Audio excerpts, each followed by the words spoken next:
রাসূলুল্লাহর হাদিস। আর যে বেরিয়ে যায় তার নামাজ, তার দাড়ি, তার টুপি, তার মুফতি, তার মাওলানা, তার বক্তা, তার হুজুর, আর কিছু রইলো? একটু মাথা ঠান্ডা করে কাজ করবে। রইলো এবারে এই কথা, রইলো বিজেপি চলে আসবে। বিজেপি আসার জন্য সবথেকে বেশি সহযোগিতা এই বাংলায় যিনি করেছেন তিনি রাজ্য সরকার। কেন 15 বছর আগে এই বাংলায় কোনো বিজেপি ছিল না, ইনি বিজেপিকে এনেছেন, খাল কেটে কুমির এনেছেন। এক। দ্বিতীয় নম্বর, সে যেভাবে মুসলমানদের নামগুলোকে বাদ দিচ্ছে প্রতিটা বিধানসভায়, তাহলে আপনি যদি 20% 20,000 মুসলমান 30,000 মুসলমান ভোটই দিতে না পারেন, তাহলে আপনি রুখবেন কি করে? কিন্তু 2021 আমি বলেছিলাম যে চেয়ারের একটা পায়া তৈরি করো। আজকে যদি এই সরকারকে তুমি 2011 200 কি বলে 150টা কি 140টা দিতে, আর আমাদেরকে যদি 40 50 60 70টা দিতে, কম বেশি যারা ছিলাম আমরা, তাহলে একসাথে সরকার হতো না? হতো না। তাহলে এই সরকার কি এই জুলুম করতে পারত? অতএব বোঝো, এখনো সময়, এখনো সময় আছে। হাড়ুয়া হোক, বাদুরিয়া হোক, দেগঙ্গা হোক, বসিরার উত্তর হোক, ভাঙর হোক, মিনাকা হোক, ক্যানিং পশ্চিম হোক, ক্যানিং পূর্ব হোক, এই যে গুণ ভাবো, আমডাঙ্গা হোক, অশোকনগর হোক, এই সব জায়গায় একদম বুঝতেই তো পারছেন আবহাওয়া সব উল্টো চলছে। তাহলে এই জায়গায় আপনারা যারা এদিক ওদিক আছেন, আমি বলবো এদিক ওদিক না করে কমসে কম ভাবেন যে আমাদের হাতে 15-20টা থাকে, তাহলে লড়াই করার একটা জায়গা থাকবে। একটা ছেলে যদি এতটা লড়াই করতে পারে, তো এইটা একটু মাথায় রাখার জন্য আপনাদেরকে বলার অধিকার আছে না? একটু অধিকার বলে গেলাম। বাকি দুটো বিষয় বললাম, সেটা হলো এসআইআর দুশমন, এসআইআর করে যে মানুষকে শেষ করছে যারা, আর যারা ওয়াকফকে মিটাচ্ছে, জালিমকে ভোট দিলে, জালিমকে শক্তিশালী করলে আল্লাহ রাসূল বলছে ইসলাম থেকে বেরিয়ে যাবে। একটু মনে রাখবেন। তাই আপনি হয়তো কাউকে ভালোবাসেন, আজকে সে কিছু ভুল করে ফেলছে, আপনি ভালোবাসার ঝুঁকে পড়ে তার পক্ষে দাঁড়িয়ে সোশ্যাল মিডিয়ায় কথা বলছে, আপনি আপনার ভালোবাসাকে আরো পাকে পুঁতছেন। আমাকে যদি সত্যি কেউ ভালোবাসে, আমার যদি ভুল হয়, সে আমার হয়ে হাওয়া যদি দেয়, তাহলে জানবেন সে আমার দুশমন। আর সে যদি আমায় সত্যি ভালোবাসে, সে আমায় বুঝাবে যেটা আপনি ভুল বলছেন, তাহলে জানবেন সে আমার উপকার করলো। তাহলে আজকে যেভাবে আমার ওয়াকফ, আমার মুসলিম সম্প্রদায়কে বিশেষ করে টার্গেট করা হয়েছে, পাশাপাশি এসসি এসটি ভাইয়েরাও বিপদে, হিন্দু সমাজের বড় একটা অংশ গরিব মানুষ বিপদে, সবটাকে খেয়াল করেই আমাদের চলতে হবে। যদি অনেকে বলছে, যদি আমাদের সঙ্গে আপনাদের মনে হয় যে সাথ দিতে অসুবিধা হবে, তাহলে আমি বলবো বিগত দিন যাদের সাথ দিয়েছিলেন তারা আপনাদের জন্য কি করলো বলে, কি করেছে বলে। সেই জায়গায় আমরা তো বেশি কিছু বলছি না, আমরা শুধু ডিফেন্স করার মতো একটা শক্তি আমাদেরকে দেন, একটা ডিফেন্স করার মতো শক্তি নিজেদের হাতে একটা রাখেন, এটা দরকার আছে না? নাই। কেন?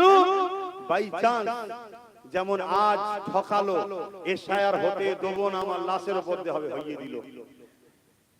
ওয়াকফ আমাদের ব্যাপার নয়, দিল্লি চলে যাও আন্দোলন করো, বলেছে তো নাকি? তাহলে আপনাদের তো দিন এসছে, বলবেন তো দিল্লি চলে যাও, বলবেন না? সেই জায়গায় এই যে ফাঁসিয়ে দিল, আজকে বলছে নাকি এনআরসি তে কাউকে ক্যাম্পে যেতে দেবো না, তো এ যা না বলে সব হ্যাঁ হয়। তাহলে কালকে আপনার হয়ে লড়বে কে? যদি সেই জায়গায় যদি আপনার পাশে নবী বংশের আওলাদ, দাদা পীরের আওলাদ, নওশাদ ও তার সাথে 15-20টা যদি থাকে, লড়াই করার একটু হলেও তো লোক পাবেন নাকি? একটু মাথায় রাখবেন। এটুকু বললাম, খারাপ দিলেন? যে আমি আমার বাপ, আমার মা, আমার ভাই, আমার বোনকে তো বুঝাবো নাকি যে খবরদার রাজনীতি করতে গিয়ে যেন ঈমান হারানা হয়ে যায়। কেন এমন লোককে সাথ দেবেন না যে আপনার দ্বীনের ক্ষতি করছে। হ্যাঁ, আমার কাছে দুটো অপশন এসেছে, একটা মুসলমান, একটা হিন্দু। মুসলমান সূরাতে কিন্তু দ্বীনের দুশমনের সঙ্গে হাত মিলিয়েছে, অমুসলিম কিন্তু দ্বীনের দুশমন নয়, আমাদেরই লোকের সাথে হাত মিলিয়েছে। আমার কাছে এই অমুসলিম কোন জাত দেখবো না, এ আমার মসজিদের যদি উপকার নাও করে, ক্ষতি যখন করেন এর সাথ আমি দেবো। ও মুসলিম সেজে মসজিদের যখন ক্ষতি করছে, ওর সাথ আমি দিতে পারবো না। কথা কিছু মাথায় ঢুকছে? রাজনীতি আমি চাই না আমার মসজিদ নেতারা করে দিক, আমার মাদ্রাসা নেতারা করে দিক, ওর জন্য আমরা আছি না? নাই। কিন্তু আমি এটা চাই আমার মসজিদ মাদ্রাসার ক্ষতি যেন করো না। তাই তো নাকি? তুমি রাজনীতি করছো, রাজনীতি করবে যাও, মানুষের রুটি রুটি শিক্ষা স্বাস্থ্যের কথা ভাবো, আমার মসজিদের তোমাকে ভাবতে হবে না, বিরোধীও করতে হবে না। কিন্তু তুমি তো ভাবলে না, উপরন্ত নিউ টাউনে আমার জায়গায় আমি মসজিদ করছি, তুমি করতে দিলে না এখনো, আর তুমি রাজকোষের টাকা দিয়ে সেখানে ধর্মস্থান তৈরি করছো। এটা কি তুমি ঠিক করছো? তাহলে বলো, তাহলে আজকে আমাদেরকে কোণঠাসা করা হচ্ছে কোন পাওয়ারে? রাজ পাওয়ারে। তাহলে আমাদেরও রাজ পাওয়ার হাতের দরকার আছে না? না, আমি হুজুর করিনি, ইমাম করেনি, মুফতি মৌলানা করেনি, কিন্তু আমরা তো ডিরেকশন দেব। এই যুব সমাজ, না আমি পিছনে আছি, না না, যেমন দরগারিপুরি হুজুর তোমার দেগঙ্গা থেকে দাঁড়িয়েছিল, দাদা হুজুরের খলিফা ছিলেন, কথা বুঝে আসছে, দরগাপুরি হুজুর দাঁড়িয়েছিলেন, দাদা হুজুরের খলিফা সম্ভবত ছিলেন, হ্যাঁ, তিনাকে দাদা হুজুর বাবা মুরিদদের ঘরে বলেছিলেন, বাবা একটু খেয়াল করো। এই তো কথা, দাদা হুজুর করেননি, কিন্তু তার তো খলিফা দাঁড়িয়েছে, তা আমি করব না, আমার যুব সমাজ দাঁড়াবে। কথা বুঝে আসছে? আমার ভাইকে ডাইরেক্ট দিয়ে দিয়েছি, যা তুই যা, কেন আমি একটা অন্য জগতে চলে গেছি, তুই যা।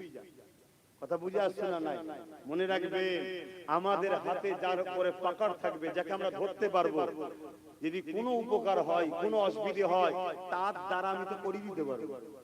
ঠিক তো নাকি? আজকে কোনো লোক বিপদে পড়ে গেলে আমার কাছে আসলে নওশাদ যদি নাও পাই, আমি সঙ্গে সঙ্গে ফোন করে বলি, এই সমস্যাটা হয়েছে, দেখে দিবি তো, ও সঙ্গে সঙ্গে দেখে দেয়। তাহলে এইগুলো আপনারা বুঝবেন। আপনাদের এলাকায় আশপাশে, এটা কি এলাকা? হাড়ুয়া, দেগঙ্গা, এই যে দেগঙ্গা, হাড়ুয়া, বসিরহাট, উত্তর, এইসব এলাকায় যদি আমার ভালোবাসার মানুষ যারা, যাদের উপর আমার কথা চলবে, তাহলে কিছু হলে আমি তাকে তো বলে করে দিতে পারবো। এগুলো মাথায় রাখবেন। তো যাক, আগামী দিন হয়তো এই নাগরিকত্ব পেতে গেলে কি লড়াই হবে না হবে, সেই লড়াই তো করতে হবে। কেন 93 লক্ষ লোক তো চারটিখানি ব্যাপার না। আমি আগেও ছিলাম, আজও আছি, লড়াই যত বড় হোক করতে হবে, কিন্তু মনে করি প্রশাসন আমাদের সামনে বাধা হয়ে দাঁড়াবে, তাই তো নাকি? তো প্রশাসন যাদের কথা শুনবে, সেরকম কিছু লোক যদি আমাদের হাতে থাকে, তাহলে লড়াইটা একটু জোর হবে। এটা ভাবার যদি হয় ভাববেন, না ভাবার আমি কি করতে পারি। সংক্ষেপ সময় অনেক কিছু বললাম, আবার একবার বলি, যাদেরকে আমরা ভালোবাসি তারা ভুল পথে চলে যাচ্ছে, আল্লাহ তাদেরকে হেদায়েত করুক, বলুন আল্লাহুম্মা আমিন। তাদেরকে যদি ফিরাতে চাই, সবচেয়ে বড় বিষয় হারা দরকার, আল্লাহুম্মা আমিন। আয় আল্লাহ, এই সংক্ষেপ সময় দিনের স্বার্থে, দিনের পক্ষে এবং